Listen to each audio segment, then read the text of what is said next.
Assalamualaikum warahmatullahi wabarakatuh. Seiring dengan kemajuan Malaysia, kita juga diiringi dengan satu gejala yang amat membimbangkan, iaitu budaya hedonisme yang sedikit sebanyak dapat menghakis dan meruntuhkan khususnya golongan muda. Ini adalah kajian di bawah tajuk budaya hedonisme dan cabarannya terhadap pembangunan peradaban kontemporari. Hedonisme berasal daripada perkataan bahasa Greek iaitu hedonismos yang bermaksud kemeriahan ataupun hedon yang bermaksud keseronokan dan juga membawa maksud kepada kesenangan dunia yang akan memperoleh ketenangan rohani. Mengikut Kamus Dewan ialah pegangan atau pandangan hidup yang mementingkan keseronokan ataupun kesenangan hidup. Maka jelaslah bahawa budaya hedonisme telah melahirkan generasi muda yang tidak mementingkan masa depan. Seterusnya, permasalahan kajian. Kajian ini perlu dilakukan bagi mengetahui sejauh manakah budaya hedonisme mampu memberi kesan yang boleh menghakis nilai jati diri seseorang. Seperti kita sedia maklum, isu yang sedang hangat diperkatakan mengenai aplikasi TikTok pada tahun 2020 ini mengenai remaja semakin lalai dengan hiburan dengan meniru aksi yang boleh mengundang kepada keruntuhan akhlak seseorang Muslim. Justru melalui permasalahan yang melanda masyarakat kini, pengkaji mengambil pendekatan untuk membuat tinjauan serta kajian dengan lebih lanjut mengenai punca serta langkah yang perlu diambil bagi memendung masalah ini daripada terus merebak tanpa ada batasan. Objektif kajian. 1. Untuk mengenal pasti punca-punca berlakunya budaya hedonisme dalam masyarakat. 2. Untuk mengkaji kesan-kesan budaya hedonisme terhadap pembangunan peradaban kontemporari. 3. Untuk mengenal pasti langkah-langkah yang perlu dilakukan bagi menangani budaya hedonisme. Skop kajian.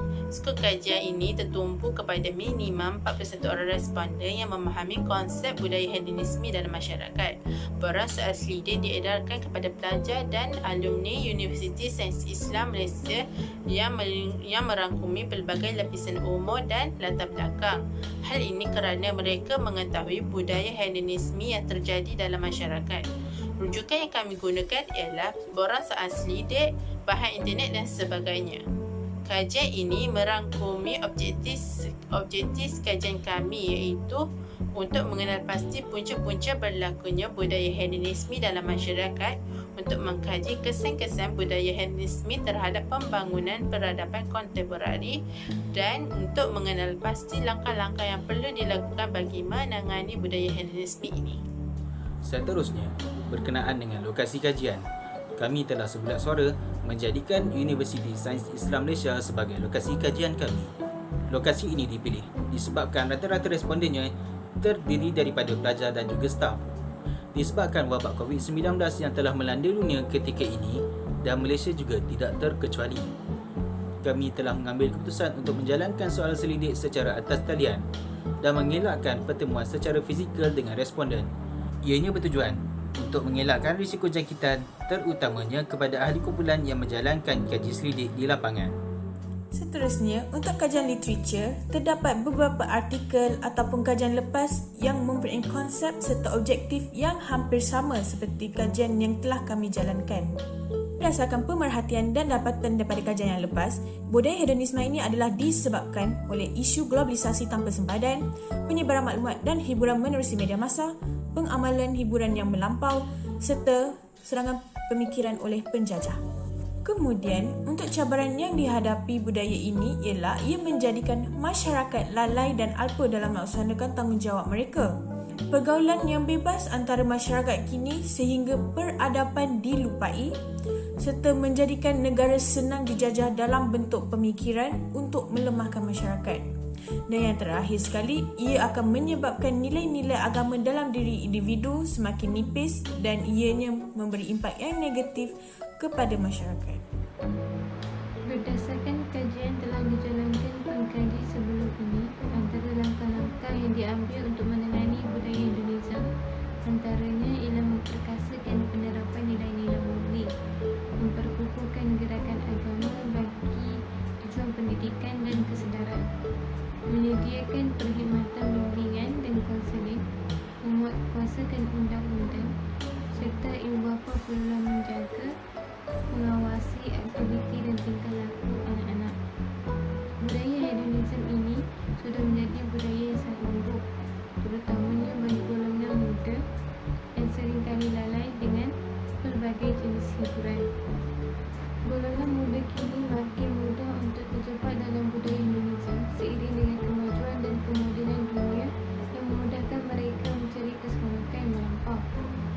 Tetapi setiap penyakit mempunyai ubatnya, tidak kira sama ada yang diambil untuk kesembuhan itu lama ataupun hanya beberapa hari. Demikian itu juga dengan penyakit hedonisme yang membawa kepada kelalaian. Remaja perlulah mendekatkan diri dengan pelbagai didikan agama bagi menerapkan nilai-nilai mulia dalam diri serta menggalakkan diri bergaul bersama dengan mereka yang arif dengan hal-hal agama. Hal ini mampu meningkatkan perhatian mereka terhadap agama, nilai-nilai mulia dan lain-lainnya. Beberapa juga perlu memainkan peranan penting dalam membantu golongan muda yang tergolong dalam golongan budaya hedonisme ini. Beberapa perlulah memberikan perhatian pendidikan yang serius dan juga mencurahkan secukupnya kasih sayang agar mereka tidak mempunyai sebab untuk mencari kesenangan yang membawa kepada keburukan.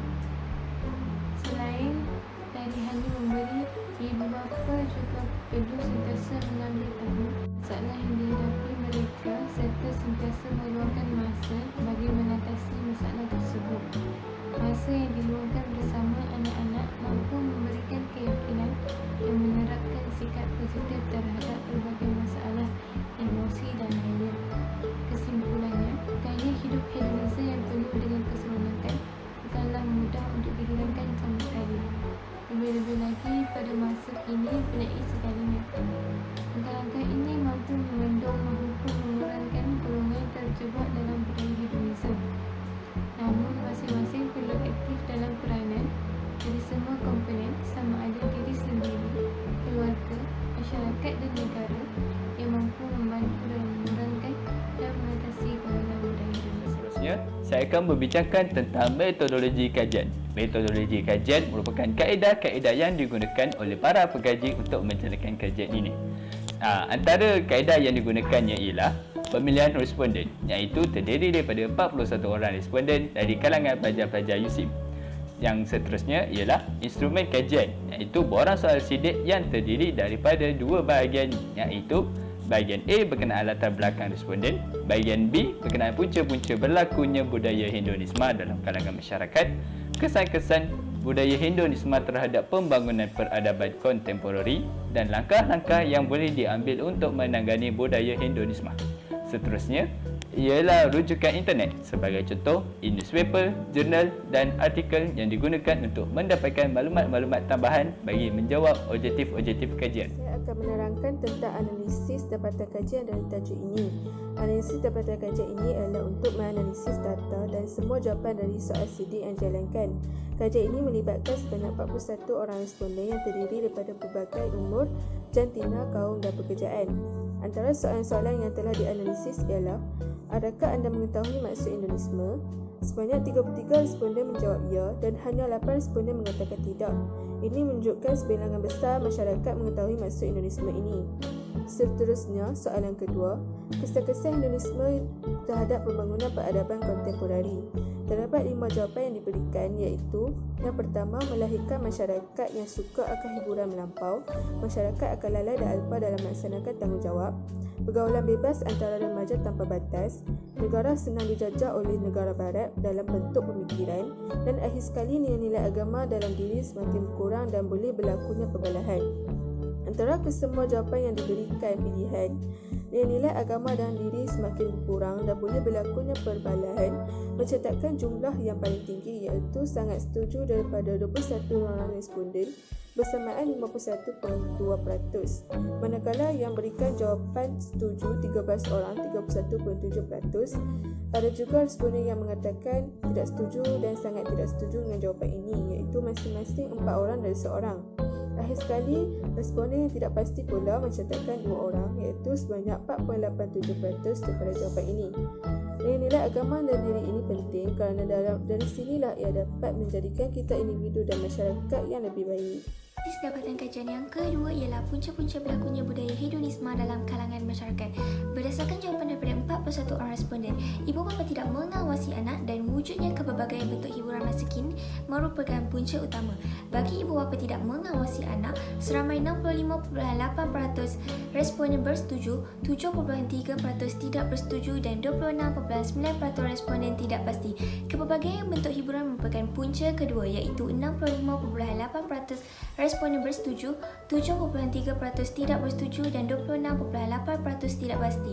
Manakala bagi wujudnya pelbagai pusat hiburan pula, seramai 63.4% responden setuju, 7.3% tidak bersetuju dan selebihnya 29.2% tidak pasti.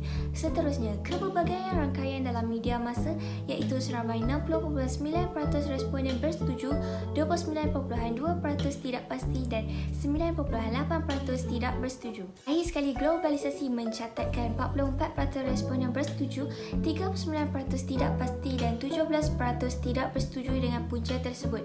Analisis dapatan kajian yang terakhir ialah langkah-langkah menanganinya. Berdasarkan borang soal sidik, memperkasakan penerapan nilai-nilai murni merupakan langkah-langkah paling berkesan. Seramai 65.7% responden bersetuju, 12.1% responden yang tidak pasti dan tidak bersetuju. Seterusnya memperkukuhkan gerakan agama dan ibu bapa perlu mengawal anak merupakan langkah kedua tertinggi.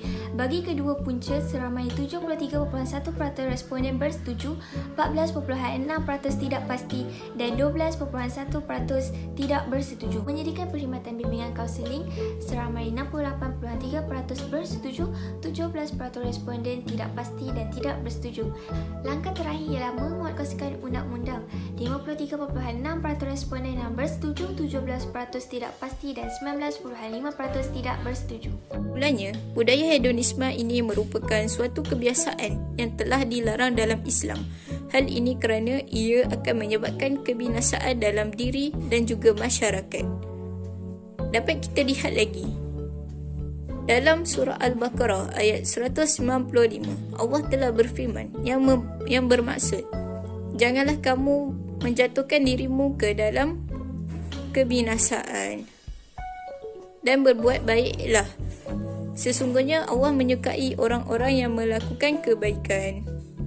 Jelas di sini Allah telah melarang hamba-Nya daripada melakukan sebarang kejahatan. Maka sekiranya budaya hedonisme ini dapat dibendung daripada awal, maka tiada berlakunya budaya ini. Semoga dengan cadangan tersebut, ia akan membendung budaya hedonisme dalam diri dan juga masyarakat, dan seterusnya dapat meningkatkan peradaban dalam diri sesebuah negara.